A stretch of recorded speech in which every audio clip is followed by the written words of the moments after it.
જૂનાગઢ જિલ્લાના કેશોદ નગરપાલિકા સભાખંડમાં આજ રોજ બજેટ બેઠક મળવા પામી હતી। ત્યારે કેશોદ નગરપાલિકાના નાણાકીય વર્ષ 2025-26નું અંદાજપત્ર રજૂ કરાયું હતું, જેમાં પાલિકાનું સ્વભંડોળ વિવિધ યોજનાની ગ્રાન્ટ મળી કુલ 107 કરોડની આવક દર્શાવાઈ હતી। તો પાલિકાની ગત વર્ષની 20 લાખની સિલક મળી અંદાજપત્રમાં કુલ આવક 127 કરોડનો ઉલ્લેખ કરાયો હતો। તો આવનારા વર્ષમાં રોડ, રસ્તા, ફાયર સ્ટેશન, ગ્રંથાલય, વોકડાનું બ્યુટિફિકેશન સહિત વિકાસ કાર્યોમાં 106 કરોડ ખર્ચ થવા સંભાવના વ્યક્ત કરાઈ હતી।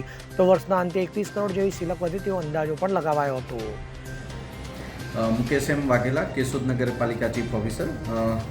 આજરોજ કેશોદ નગરપાલિકાની બજેટ બેઠક મળેલી હતી, જે ગુજરાત નગરપાલિકા અધિનિયમની કલમ 76 મુજબ નગરપાલિકાએ પોતાના અંદાજપત્ર આવનારા નાણાકીય વર્ષ માટે તૈયાર કરવાના હોય છે। એટલે કેશોદ નગરપાલિકાની આવનારા નાણાકીય વર્ષ એટલે કે નાણાકીય વર્ષ 25-26ની બજેટ બેઠક આજરોજ પૂર્ણ થયેલી છે, જેમાં નગરપાલિકા દ્વારા કુલ આવકનો સરકારશ્રીની વિવિધ ગ્રાન્ટો જેમ કે સ્વર્ણિમ જયંતિ મુખ્યમંત્રી યોજના, અમૃત યોજના, નાણાં પંચ, નગરપાલિકાનું સ્વભંડોળ, આ રીતની કુલ આવકનો અંદાજો 107 કરોડનો છે।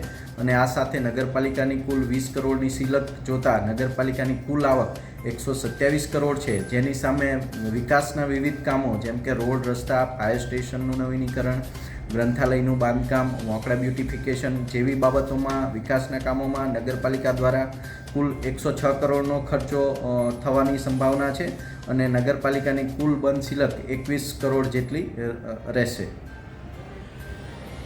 Bureau report CN24 news.